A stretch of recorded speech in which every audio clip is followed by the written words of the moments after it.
buenas tardes, bienvenidos a Etéreo, arquitectura que se escucha. Y bueno, Fran, ¿qué nos convoca hoy? Y hoy tenemos un invitado especial que nos va a venir a hablar de urbanalización. Urbanización, pero bien. ¿Qué te parece si mejor se presenta él? Bien. Se va aprestando, se siente cómodo y nos cuenta quién es, qué hace, de dónde viene. Gracias, Fran. Antes de nada, gracias por invitarme a participar acá en este programa. Mi nombre es Juan Santiago Palero.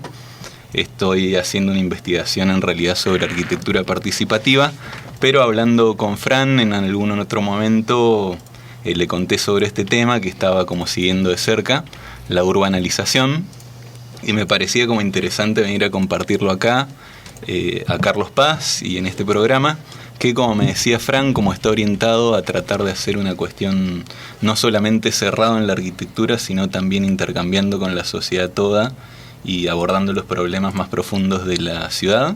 Así que por eso me interesaba venir a compartir con ustedes este tema. Yo soy docente de la Facultad de Arquitectura de la Nacional, estoy en Historia 2 y en Introducción, y también soy becario CONICET, estoy en el Instituto de la Vivienda, así que me celebro todo este tipo de intercambios y de acercamientos, ¿sí? Bien, buenísimo. Así que entonces urbanalización es como algo banal, me suena, o no, sí, exactamente. Sí. Es como el concepto de lo banal, pero cómo se está llevando eso en las ciudades, en el centro de las ciudades, en los frentes costeros.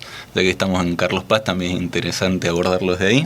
No, sin duda. Así que si quieren, no sé, como prefieran que hagamos el intercambio. Si quieren, yo puedo ir largando con el tema, podemos ir largando con preguntas, como ustedes prefieran.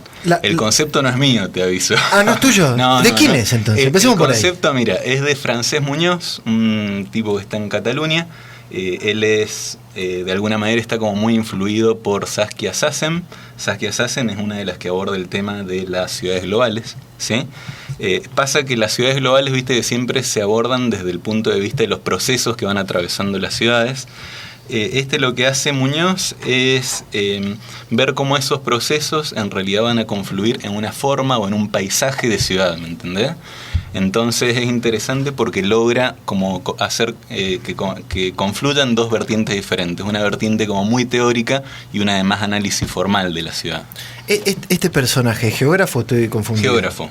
Es geógrafo. Es geógrafo, sí, eso es interesante, sí. ¿No? Porque esto es muy interesante porque de repente vemos que es un geógrafo que está tomando, ¿no es cierto?, está rescatando relatos de Saskia Sassen, que es socióloga, y entonces ya comenzamos a ver una transdisciplinaridad en el pensar de la ciudad. Claro. O sea, la ciudad no la pensamos solo los arquitectos, ni los urbanistas, ni los ingenieros civiles. Es algo como obvio, pero que siempre es importante destacarlo y también estar abierto. Claro, fundamental. Estar abierto a ese intercambio con otras disciplinas, hacia otras miradas, y tratar de forjar de alguna manera también una mirada común, ¿no? Geógrafo lo que hace es decir, bueno, parte de una premisa muy concreta, de una hipótesis muy puntual, que es que ciudades distintas, con una historia y con un perfil productivo por ahí muy diferente, es muy extraño que terminan generando paisajes que terminan siendo como muy parecidos, ¿sí? La hipótesis te la leo. O sea que las cosas que suceden acá, por ejemplo, pueden suceder en Europa o en Estados Unidos. En como realidad, que la imagen más que las cosas, más que los procesos, es como la imagen que van adquiriendo. Bien. No sé si te ha pasado que cuando ves postales de Puerto Madero, no sabes si es Puerto Madero, Canary Wharf, Baltimore o algún lugar así de esos que son como lugares genéricos, como muy orientados hacia el consumo, hacia los cafés, hacia la gastronomía gourmet y hacia ese tipo de consumo, ¿sí? Cómo las ciudades se van a ir adecuando a ese perfil, y para adecuarse a ese perfil van a ir sacrificando un montón de riqueza de lo que constituye lo cívico, ¿sí?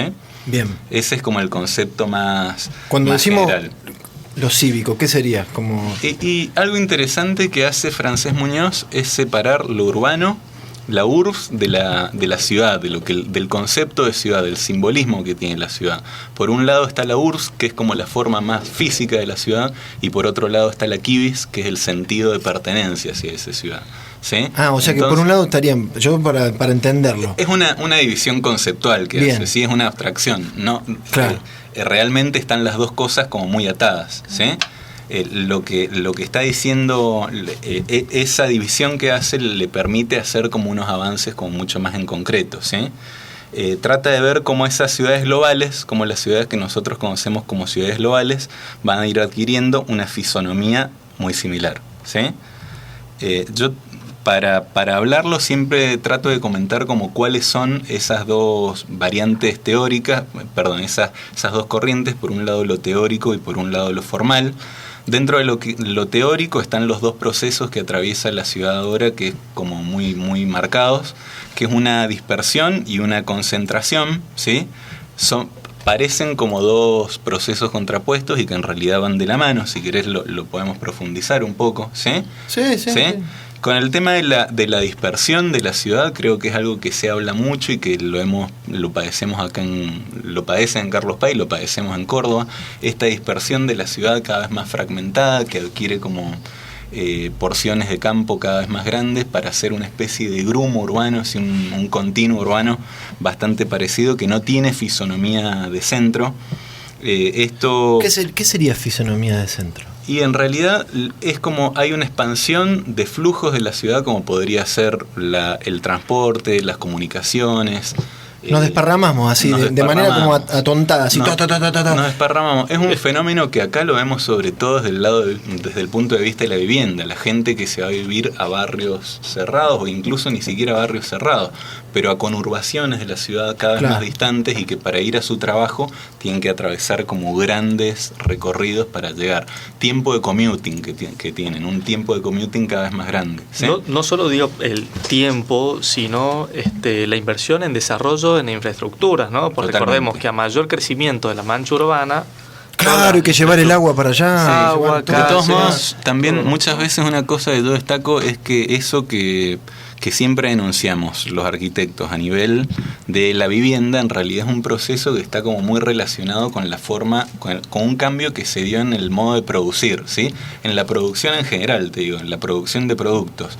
Mientras antes había un modelo de fordista que trataba de hacer como grandes conglomerados fabriles, ahora la producción es totalmente fragmentada, ¿sí? Ya no hay stock, ya no hay como grandes superficies destinadas a producir, sino que las cosas se producen como dispersas en todo el mundo y en un momento determinado, a partir del pedido, ¿sí?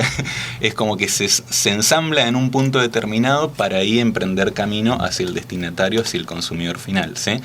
Hay un cambio como muy fuerte de la producción fordista a la producción actual, que es totalmente disgregada, ¿sí?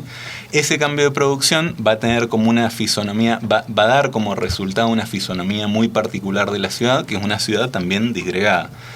Es muy extraño porque pese a que hay como una descentralización de la producción y también una descentralización administrativa, viste lo que ha pasado en Córdoba desde el primer intento de los CPC hasta todos los trámites que se pueden hacer ahora vía internet, hay como una dispersión en general de lo administrativo y de las infraestructuras de producción.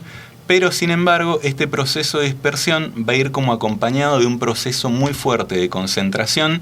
¿De qué? Concentración de los puestos gerenciales, de las actividades terciarias y de la producción de alta tecnología. Esto es algo que se vive no solamente en Córdoba con la cantidad de call centers que se nuclean en el centro de la ciudad, sino que también va a tener como mucho más impacto en otras ciudades que están como mejor posicionadas dentro de la competencia internacional entre ciudades. Te digo Barcelona, Tokio, Londres, todas esas ciudades viven este proceso de manera más contrastante. De manera que ¿qué pasa? Tenemos como dos procesos, uno de dispersión y uno de concentración, que son simultáneos y que terminan generando como en la ciudad como un énfasis en los traslados, ¿sí? En el tiempo que tenemos. En el moverse, en tomarse el bondi, subirse al auto, tengo que ir a hacer recorridos más largos. Claro, exactamente. Cómo nos movemos en la ciudad, eso nos genera que como que nos alargamos. Sí. El territorio nos extendemos, como que hacemos un chicle, ¿viste? Empezás a tirar y lo vamos estirando y eso ¿qué genera? Exactamente. Mayor consumo y vos viste, de recursos. Sí, en realidad acá Muñoz lo que hace es enfatizar esta cuestión de el movimiento implica espacio, pero también implica tiempo. Claro. Lo que dice Muñoz es que hay una aniquilación del espacio a manos del tiempo. Me parece como una frase como muy simbólica. Es como toda esa cantidad de tiempo perdido que tenemos en espera, en traslado. Tiempo de ¿sí? vida que lo usamos para... Mirá. En trance. ¿sí? En trance. Pasajeros en trance, totalmente. Mirá, no, ya que me lo dijiste, porque no, vos justo lo tiraste. Qué buena idea. Qué buena idea. No, va a sonar ahora, entonces. Bueno. Música y seguimos. Bien, escuchamos Pasajera en Trance, que bueno... Casualmente. No tan casual, porque en realidad fue casual el momento, pero sí. era un tema que nos habías convidado para escuchar, que es del disco Tango, que es el primer disco que hace Pedro Aznar con Charly García. Es un disco del año 85. Uh-huh. Este tema sí es autoría de García y es muy interesante porque habla de este concepto de no lugares que lo fuimos disparando, y en el 85, o sea, un vanguardista, el tipo. Claro. Ya en el 85 la tenía clara, todavía no estaban, no sé si, no, te puedo desconocer, pero editado el material donde este concepto se empezó como a estudiar, y el tipo ya tuvo esa visión. Me parece genial el tema, claro. Alucinante. Claro, sí. Capaz que ahí ya te tiro otro pie, no sé, o te estoy haciendo un... No, es que, ¿sí? Es que está relacionado. Yo también lo veía como, si bien no habla específicamente del proceso de la ciudad, es la sensación, es una sensación que creo que la hemos tenido todos, ¿sí? Esta cuestión de movimiento constante en la ciudad. También sobre todo esa cuestión de anonimato que se da en estos espacios, en los no lugares. Por eso lo veía como reflejado de alguna manera en el tema, pero... Volviendo al tema de la teoría esta del concepto de urbanización, yo recién, les comentaba todo lo que es la parte de la fuente más teórica, ¿sí? Que recibía Francés Muñoz. También tiene como una fuente como mucho más cercana o más digerible para nosotros los arquitectos, que es la lectura formal de la ciudad. Toma un montón de autores, desde Garreau, Fishman, Lehrer, Roger Cale, todos esos autores, para llegar a pensar cómo estos procesos contrapuestos de dispersión y de concentración van a confluir en una forma de ciudad que él la llama ciudad multicapa, similar a la ciudad hojaldre de García Vázquez. Bueno, él va a tomar el concepto de ciudad multicapa, donde se desarrollan como 4 procesos básicos, que si quieren desarrollamos uno solo para que no se duerma la audiencia, pero y también de cada uno también se pueden como buscar como muchos ejemplos concretos y cercanos a nuestra realidad. Uno es la torta de hojaldre enseguida. Riquísimo. Riquísimo. Ahí ya está el ejemplo claro. Sí, y hay capas, ahí tenemos niveles. Sí. Hojaldre, dulce de leche, hojaldre, y arriba chocolate. Entonces son como distintos niveles. Cada cosa. Sí, merengue, exactamente. Puede ser, un sí. Coronamiento de merengue. Sí, es un ejemplo gráfico, ¿no? De todos modos, también, más que analizar cada una de estas capas de hojaldre y dulce de leche y todo eso, lo que hace es como ver cuáles son procesos comunes de esta ciudad, que él identifica 4, que si quieren los hablamos. Una es la importancia de la dimensión del tiempo, que ya lo habíamos nombrado. Otra es la generación de estos no lugares, que también estábamos hablando recién, Manu, que vendrían siendo como infraestructuras para el funcionamiento de la economía global en cuanto a cajeros, locutorios, cibercafé. Estos lugares que son como de uso muy intensivo, ¿sí? Pero también muy acotado en el tiempo, donde la gente va prácticamente a conectarse, digamos, con la Matrix, ¿sí? A conectarse con la red, ¿sí? Y que dan la paradoja de que al final toda relación entre humanos queda mediatizada por la tecnología, ¿sí? Esa es como una característica de los no lugares que son como muy genéricos, todos tienen como una fisonomía muy similar. Después, otra de las características, la tercera, es una geografía como muy objetualizada, donde van a tener como mucha importancia el valor del edificio como ícono y no tanto como paisaje, sino como un elemento puesto ahí dentro de lo que es la ciudad, dentro de lo que es el paisaje urbano. Lo veo como muy relacionado con la arquitectura. Y por último, y el que más me interesa tratar de profundizar, es el tema de la territorialidad o clonación de paisajes. Como toda la ciudad se va como orientando según un mismo perfil, que es el perfil del consumo, ¿sí? Eso se ve muy fuerte en los centros urbanos, que se van como orientando sí o sí hacia la economía de servicios, y el mismo centro ya empieza a funcionar como una especie de hubs, como una especie de... ¿Qué es hubs? Hubs, mira, lo utilizan más que nada en referencia a estos complejos, a estos grumos urbanos que son como grandes contenedores, como, no sé si puedo nombrar ejemplos concretos, el dinosaurio, el Easy, todos estos grandes contenedores que se van llenando de funciones y que van haciendo que cambie la cuestión de ir a comprar hacia ir de compras, ¿eh? Son como han generado esta diferencia, ¿sí? Que uno cuando va ahí se pierde y se entrega totalmente al consumo. Estos vendrían siendo los hubs, funcionan como contenedores bastante neutros e híbridos. Si vos lo ves de afuera y no sabes qué hay, te metés y tenés un cine, un lugar donde te venden zapatillas, tenés un lugar donde poder comprar tornillos, hay de todo, se van armando como grumos de función y de conexión con la gente, con el consumo, ¿sí? Esta cuestión como de que desde afuera no se lo identifica, no se identifica anonimato, totalmente, pero sabés que donde se repite, adentro tenés de todo. Sí, yo al toque que lo vi dije explanada, estacionamiento, auto. Claro. Después entrada, bloque, y ahí empieza ahí aparece la magia, ¿no?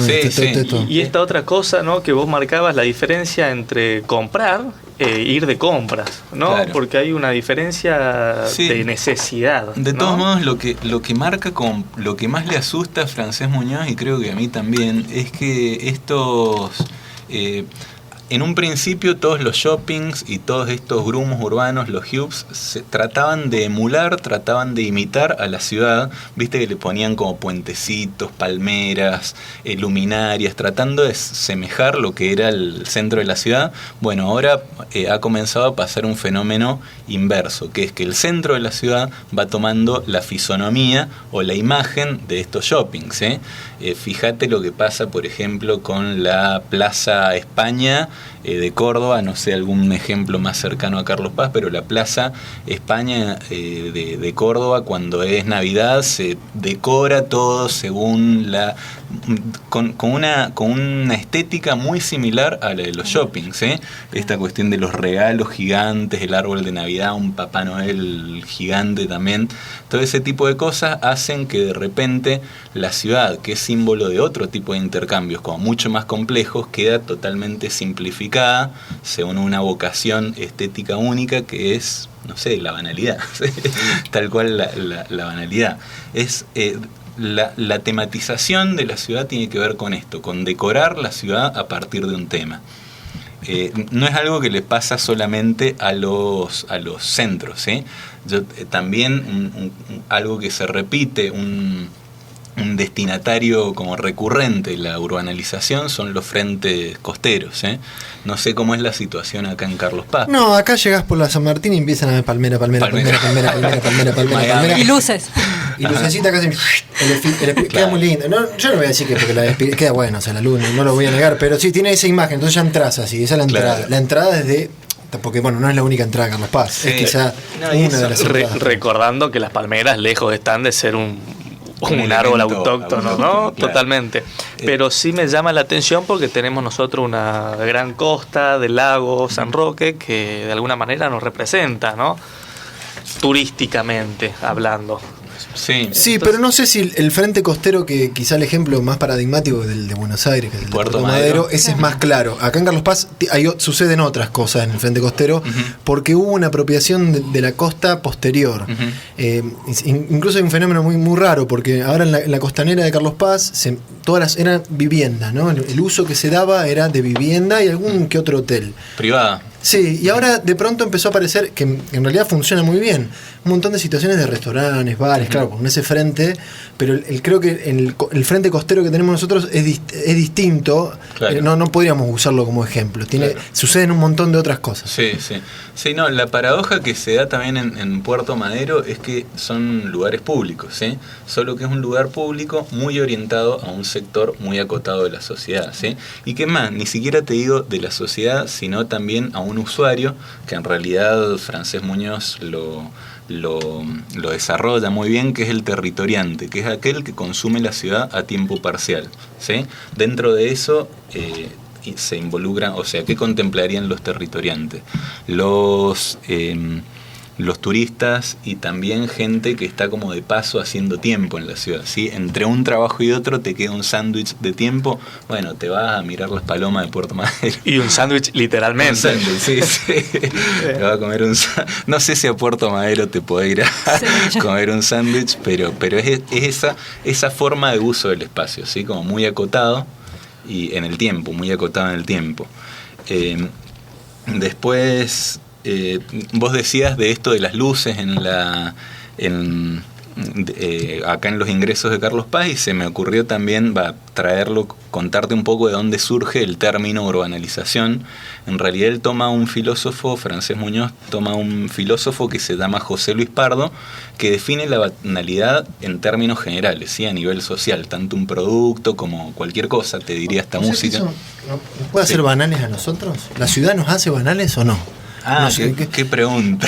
Porque si, no sé, se me disparó esa idea, porque de pronto si estamos pensando en ciudades que es una urbanalización, la banalización de la arquitectura, entonces nos están invitando a ser un poco banales. ¿Qué sería ser banal? ¿Qué es banalidad?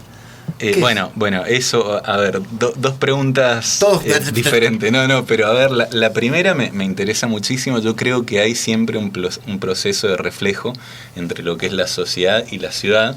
No es un proceso simple de leer y además es como dialéctico. También me parece que las ciudades van forjando un poco cómo es cada persona y la ciudadanía en general también. Es un proceso como que está como medio interrelacionado, pero para mí sí existe lo que está diciendo. Y con respecto a lo banal, yo te cuento lo que retoma Muñoz, que es que dice que en realidad lo banal se entiende a través de dos coordenadas. Por un lado, de dos sistemas de coordenadas, perdón. El gusto, que tiene que ver con la energía y la diversión, y el brillo, por eso se me ocurrió lo de la luz, que tiene que ver con la suavidad y la limpieza. Lo banal trata de ser productos que tengan energía, que tengan diversión, pero que a la vez sean suaves y limpios. Ejemplos, por ejemplo, los cigarrillos light o los chicles light como los Belden, que son ¿qué pasa? Son interesantes o son divertidos porque tienen rico gusto, pero a la vez son limpios porque no te dejan caries. Del mismo modo, los cigarrillos light son divertidos o sabrosos porque tienen de nicotina. Tienen el sabor del tabaco, pero tienen menos nicotina, entonces es como que de algún modo le bajan la dosis de conflictividad que tiene ese producto. Cuando lo contaba esto en un seminario interno con la Cátedra de Historia 2, que les mando un saludo a todos, empezamos a hablar de música, ¿sí? De cómo hay un montón de bandas que en realidad es como que toman el modelo de una banda pero le restan conflictividad, qué sé yo, desde, por ejemplo, Márama, que es como la cumbia, pero sin el contenido de las letras como más duras y más conflictivas. No, pero la cumbia es muy buena, hay unas cumbias colombianas. Claro, sí, pero totalmente. Lo que pasa es que Márama vendría siendo la banalización de esa cumbia, ¿entendés? Claro, para que se entienda.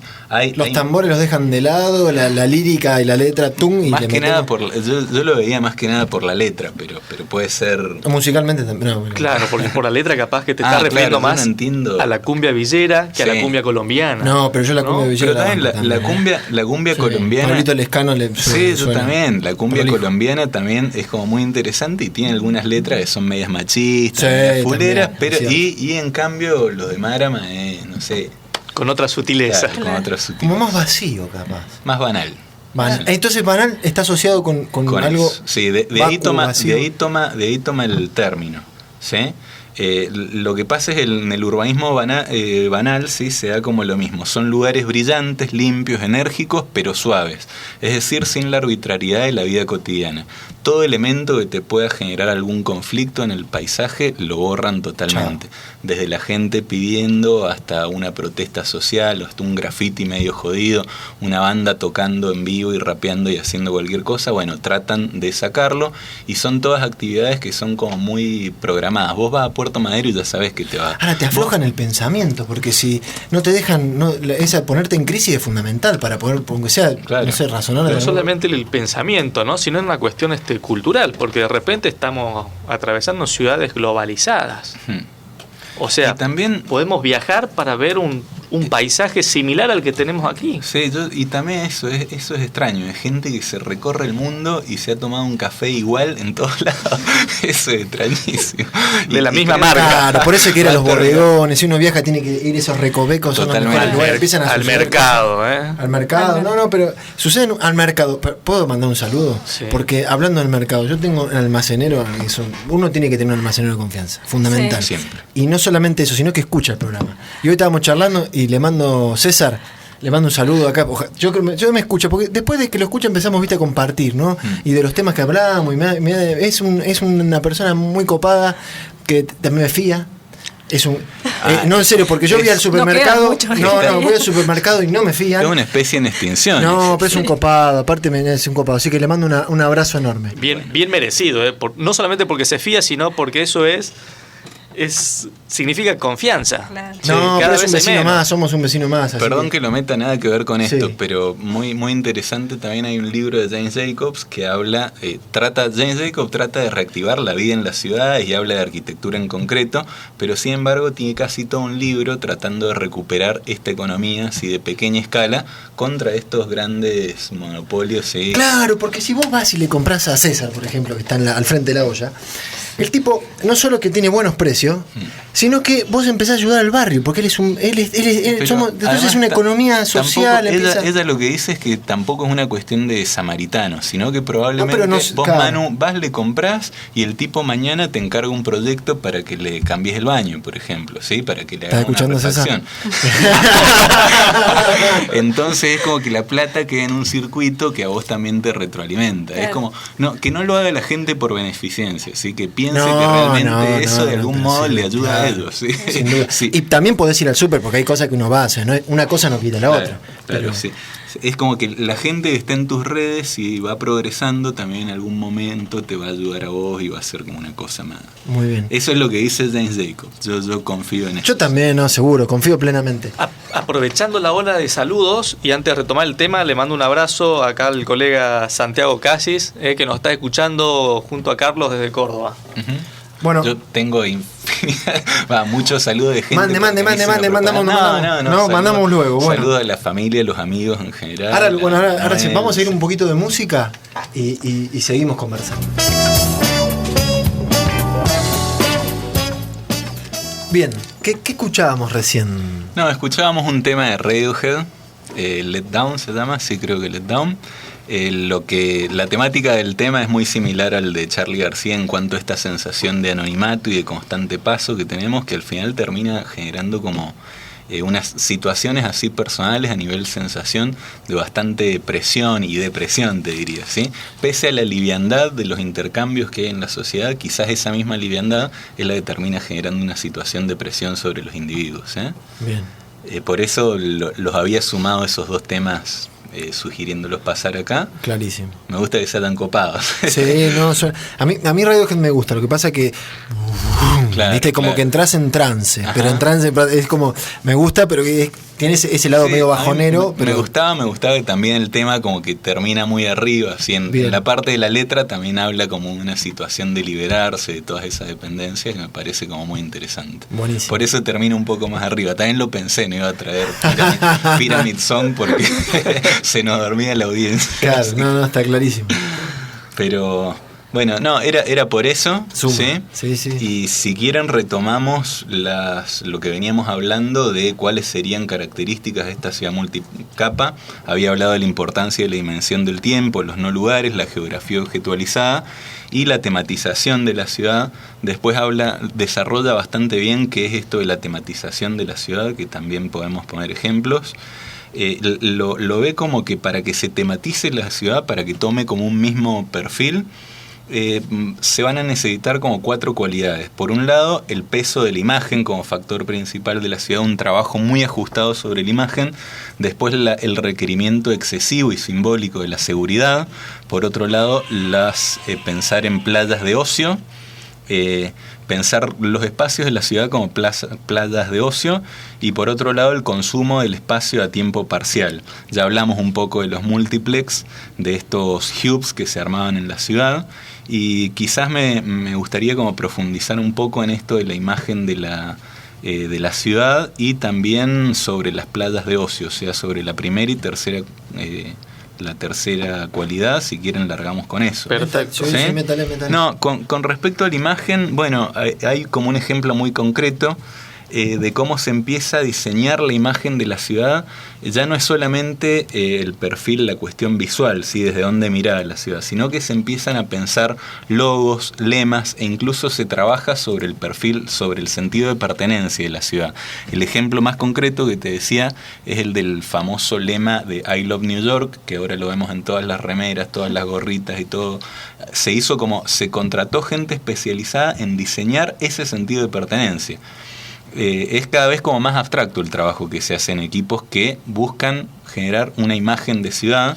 I love Carlos Paz. Claro, tiene que haber. Sí, ahí no está. Por supuesto.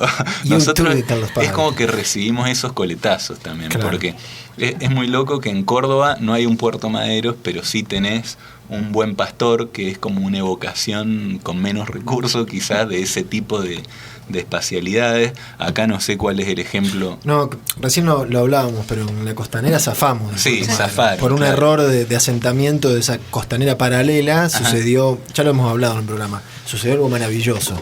Acá la costanera de Carlos Paz tiene la posibilidad de, está anulada esa calle, los vehículos no pueden entrar. No pueden entrar porque si no se hunde, por una cuestión de peso. Entonces, ¿eso qué permitió? Que el pibe que está en la patineta, en el roller, en la bicicleta, pibe, piba, niña, café, claro, hay una apropiación del espacio increíble. Y en toda esa tira verde que quedó entre estas dos costaneras, digamos, de auto, que una no es, digamos, una peatonal, sería más de como una gran bicisenda sería ahora. Bueno, pero, sí. Es que esos espacios son como muy interesantes. Ahora me viene a la memoria Joaquín Peralta, que está en la cátedra de Historia 2. Les mando un saludo. Joaquín Peralta, un capo, un capo. Sí, no, capo. Una vez tuve, me acuerdo que fue fenomenal. El tipo usaba metáforas muy buenas. En una de las clases, porque lo tuve de profesor, y mirarás crecer las flores desde abajo, nos dijo, ¿viste? Y yo dije, wow, digo, redondo. Claro. Ajá.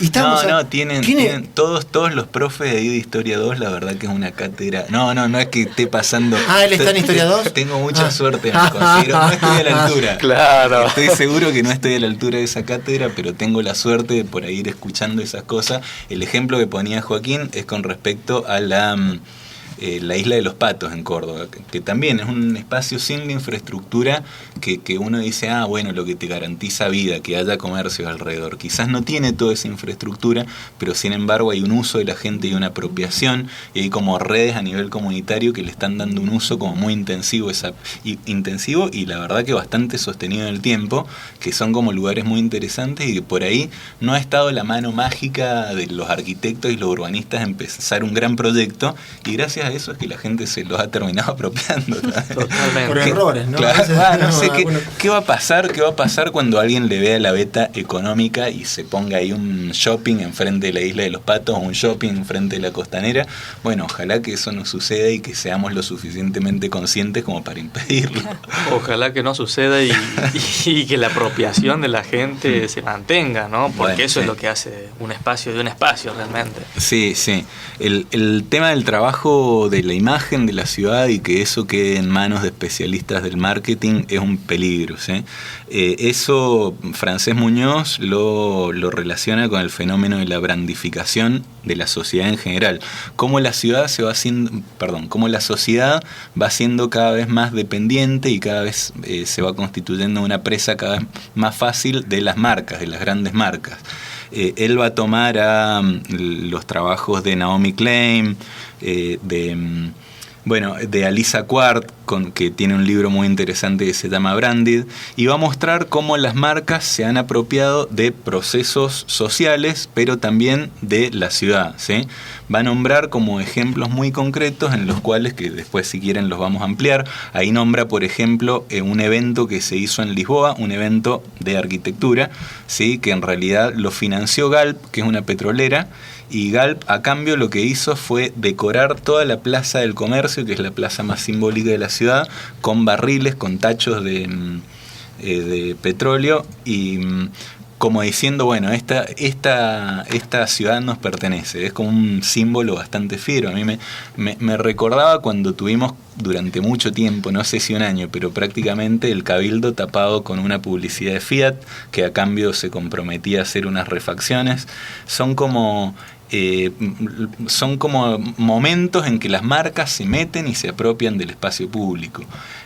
También, bueno, en esta cuestión de darle tanto peso a las marcas en la confección de la ciudad, en la configuración de la ciudad, nombra también Muñoz a un emprendimiento inmobiliario que ha hecho Disney, que se llama Celebration, que bueno, es toda una recreación, toda una ficción al estilo Disney, pero aplicada a un barrio gigante, monstruoso. Imagínate la ficción, que hasta es en Florida, y le tiran hojas en otoño y le tiran nieve artificial en invierno, ¿sí? Pese a que no tenga nada que ver con el clima de Florida, pero para recrear un ambiente muy propicio a la marca Disney, ¿sí? Esto de generar ambientes que están relacionados con una marca es como un rasgo muy particular de la ciudad ahora y que se está dando cada vez más.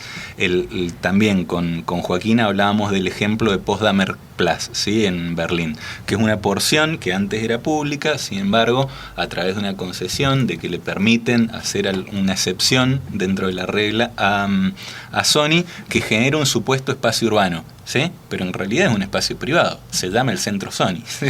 Y eso va a pasar en todos lados, ¿sí? De todos modos, a ver, otra implicancia más fuerte de la brandificación de la ciudad es cuando las mismas ciudades se convierten en marcas, ¿sí? El ejemplo más concreto es Bilbao con el Guggenheim, ¿sí? La imagen del Guggenheim vos la ves y ya te evoca toda una ciudad de Bilbao que se trata de posicionar como un punto dentro de la red global en cuanto al turismo. Del mismo modo el Brick Lane en Londres, ¿sí? No sé si el reloj cucú de Carlos Paz estará a la altura, pero se trata de forzar una imagen, un perfil y convertirlo en la marca de la ciudad que te permite posicionarse en la competencia global entre ciudades. Claro, podremos pensar, no sé, la Torre Eiffel o el Cristo en Río. Totalmente, bueno, acá tenemos sí. La cruz y el reloj cucú Yo creo que es el reloj cucú. Sí, está marcando, ¿Sí? Va marcando punta, pero ahí es como que, no sé, puedo equivocarme, a ver, pero tampoco no lo veo tan mal eso, porque eso es parte de la licencia, una historia, un momento, pasó una etapa de la ciudad. Claro. Y yo, a pesar de que la primera vez que vi el reloj cucú salir me reí bastante, porque es muy uno va con una expectativa. Yo no me re pibito, re chico, y yo dije, wow, digo, va. Y cuando sucede una cosa, un segundito que sale el bicho, pero tiene su encanto, no sé, ¿no? Sí. Tengo esa cosa nostálgica de ver en el cucú algo que me identifica con Carlos Paz. ¿Cómo es ese tema? Porque uno se empieza a identificar con esos íconos. Claro, lo quiero sacar del consumo. Tiene que ver con la identidad, ¿sí? Lo que pasa es que en este tratar de ajustar la ciudad a un perfil turístico es como que vas sacrificando otras cuestiones que también tienen que ver con la ciudad, con la identidad de la ciudad. Las montañas, por ejemplo. Las montañas, mira, yo tengo dos ejemplos muy claros. Uno en Córdoba, cómo es el tema con el perfil. Le dan mucha bola en el perfil turístico a la cuestión jesuita, ¿sí? Sí. Y sin embargo, Córdoba tiene como un montón de pasado que en realidad no le están dando bola. Se está seleccionando el perfil de los jesuitas para mostrar una cara ante el turismo y se sacrifica, por ejemplo, todo el costado de Córdoba, la Córdoba industrial, la Córdoba combativa, la Córdoba aborigen, todo un montón de perfiles que tienen que ver con el patrimonio, sin embargo no les dan bola porque lo que se trata de exacerbar es esa herencia que vende, ¿sí? Porque vienen muchos turistas a ver la parte jesuítica, es claro. Cierto. Lo mismo pasa en Mendoza con la herencia viñatera, ¿sí? Hay como se acentúa y se fuerza mucho ese perfil de la ciudad, cuando en realidad Mendoza está forjada por un montón de otros perfiles productivos a los cuales no se les da la misma importancia, ¿sí? Pasa que se puede negociar un poco ahí. Sí, totalmente. Porque ahí es como que tampoco, si no. No, yo no quiero pasar por extremo, porque justamente lo que estoy tratando de reflejar es que la ciudad es un hecho complejo. Bien. Es un riesgo depurarlo totalmente, ¿sí? Eso es lo que quería como dejar flotando, ¿sí? Yo creo que las ciudades tienen que aprovechar perfiles productivos, ¿sí? El turismo, pero no puede ser que la intención de traer turistas te haga sacrificar otras cosas que son muy importantes para la ciudad. Un caso extremo sería no sé, Venecia, ¿sí? Venecia está vaciada, es una ciudad museo donde vivir ahí se hace insoportable, porque todos los días tenés como 20 cruceros con miles de personas que vienen ahí y vos no podés ni ir a comprar el pan, ¿sí? Eso, en realidad, si Carlos Paz tiene que hacer algo, creo que lo tiene que hacer ahora, ¿no? Es como tratar de abordar la complejidad de la ciudad, no solamente a través del único de uno de los perfiles de Te Trae Plata. Supuestamente sí, te trae plata y es como que hay que conservarlo y potenciarlo, pero es muy peligroso que uno puede estar llegando a escupir para arriba, ¿sí? Claro. Si vos, tratando de potenciar ese perfil turístico, vas a dañar lo que hace que te traiga, lo que venga gente, es un mal negocio, ¿sí? Es sacar la plata ahora que no sé cuánto te va a durar, ¿sí? Claro. Por eso son cosas que dan para ir hablándolas con la complejidad que incluyen, ¿sí?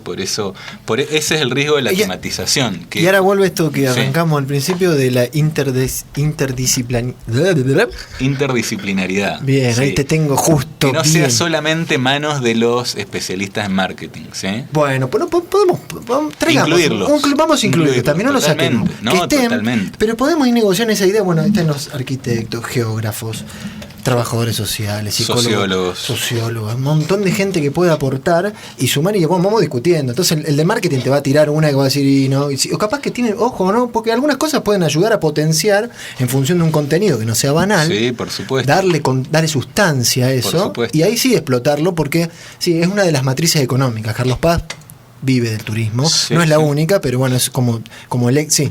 Sí, no, sin duda que vive del turismo y es muy propicio, ¿no?, trabajar, digamos, interdisciplinariamente para lograr un objetivo, ¿no?, el bien común relacionado al turismo, pero sin destruirlo, ¿no? Sí. O sea, no tratar de... Sin destruir la ciudad, más que nada, porque la ciudad es... Creo que es algo que vivimos acá la gente que vive en Carlos Paz, el tema del turismo, ¿no? Cómo sufren el tema de la movilidad, los tiempos, el querer comprar algo, porque realmente la cantidad de gente se multiplica extraordinariamente, sí, y las infraestructuras no están dando abasto. Es bueno tratar el tema con proyección, ¿no? Sí, está muy bueno también, lo que yo considero Santiago. Que lo que digo lo a un nivel teórico, pero es cierto que hay muchos especialistas que están estudiando cuál es el fenómeno que atraviesa específicamente Carlos Paz. Quizás a mí no me corresponde como profundizarlo mucho porque hay gente que puede venir acá y seguro les puede como plantear como un escenario mucho más concreto y mucho más factible. Lo que sí me parece que el concepto de urbanización es algo como a tenerlo en cuenta y que nos puede dar puntas para la actuación, ¿sí?, en Carlos Paz. Bien, son herramientas, ¿no? Son herramientas, así son los conceptos y las teorías, ¿sí? No son objetivos en sí, sino que tienen que funcionar como herramientas. Bien, no sé si... Excelente. Bueno, excelente. Mirá, está de docente. Aprovecha de tirar. ¿Cuánto me pone, Fran? No, excelente porque dejó un mensaje que presta la reflexión, ¿no?, de quienes nos están escuchando. Porque bien, vos dijiste, yo vengo acá y doy un punto de vista teórico y no soy quién. Sí, yo creo que sos quién. Porque la costanera acá de Carlos Paz viene mucha gente de Córdoba a usarla. Uh-huh. Y todos somos ciudad. Todos hacemos la ciudad. Todos somos Estado. Y cuando se habla de la interdisciplinaria, también se está hablando de la persona, de tu amigo, del almacenero, porque él también hace ciudad, él también presta servicio. Entonces todos tenemos que escucharnos. Mira, sí, acá me tiran un dato de que estamos, dice, acá hay un supermercado donde antes estaba la casa del fundador, y enfrente hay una plaza que la patrocina una bebida Coca. Es cierto, ¿no? Bueno, acá cerquita nomás, a un par de cuadras, una de las primeras, la primera casa, digamos, que estaba, hoy alberga un muy cómodo estacionamiento, plano, muy lindo, muy prolijo, se hizo. Pero bueno, son cosas que suceden. Eso sí quizá destruye la identidad porque, bueno, ya es como que unas veces repite, ¿no? Vuelve a hablar. En Altagracia, por ejemplo, han hecho un laburo, creo que muy rescatable, muy loable, con respecto a absorber ese patrimonio y, sí, no se puede estar equivocado, pero es más diverso. Acá en Carlos Paz como que no hemos podido aprovechar ni potenciar nuestro patrimonio, quizá, bueno, puede ser arquitectónico, ¿no? Pero el patrimonio no es solo la arquitectura. Hay un montón de cosas que recién Santiago explicaba, van más allá de la arquitectura.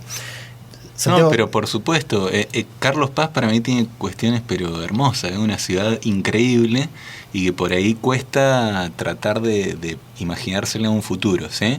Tiene que ser un debate a nivel horizontal con la intervención de muchas disciplinas y también abierto a la participación de todos los vecinos, ¿sí? Claro, fundamental, del ciudadano a pie, el que va, porque claro, si no solamente los técnicos no discuten, si solamente los técnicos discutimos en la ciudad ya ahí le erramos. Un problema. Pero lo que pasa es que ahora lo que tenemos es que solamente lo discuten algunos técnicos. Ahora lo que estamos pidiendo es que haya un poquitito más de técnico, que sea un poco más abarcativo y bueno, el ciudadano común, yo también soy un ciudadano común, ojo, que, no, que hablo como si no fuera, pero el riesgo también es ese, que en realidad es como que la ciudad se empieza a construir a partir de la pauta o del patrocinio de grupos de poder como muy, muy concretos. Ahí nombraste una gaseosa, pero hay miles, ¿sí? De estas. Y pasa que tienen el recurso. Y si tenés el recurso económico no sabés cómo es más fácil a veces. Pero no sé si está bien, pero es como... En realidad hay que ver cómo también ese recurso puede generar o soportar otro tipo de usos, otro tipo de convergencias. Bien. No es... mira, acá Muñoz como que nombra algunas formas, iniciativas privadas que en realidad más que hacer confluir son expulsivas, ¿sí? Terminan expulsando población o solamente le dan un carácter como muy adecuado a un perfil, a eso, a generar un clima muy acorde a la marca, ¿sí? De todos modos, hay como intervenciones más complejas donde estas marcas pueden llegar a financiar otro tipo de actividades, ¿sí? Otro tipo de relación con la ciudad, ¿sí? Que no es solamente el consumo, ¿sí? También, cuando estábamos con la cátedra decíamos, bueno, ¿cuáles serían ese tipo de espacios? Hablábamos de la Isla de los Patos, hablábamos de algunos espacios públicos de Medellín, no sé si todos, pero algunos tienen como ese carácter de confluencia de diferentes intereses, ¿sí? De que no están totalmente simplificados para adecuarlos al consumo en el café, sino que a la vez se dan desde paseos, porque ¿qué pasa? Es insólito que actualmente en la ciudad esta ciudad, que donde está tan acentuado el tiempo, ¿sí? Pese a eso, a que uno tenga como un hinchazón de la dimensión temporal, ni siquiera hay gente que ni siquiera puede pasear por la ciudad porque la frenan, porque dicen, estás merodeando, ¿sí? Entonces, se trata de empezar a pensar los espacios públicos para que incorporen esta dimensión del paseo, del tiempo, del estar haciendo tiempo, de estos tiempos sándwich. Y lo que decía Francés Muñoz es que si en realidad nosotros como arquitectos o como urbanismos no pensamos que la gente tiene como estos sándwiches de tiempo muerto, a esos tiempos muertos se los termina apropiando el celular, ¿sí?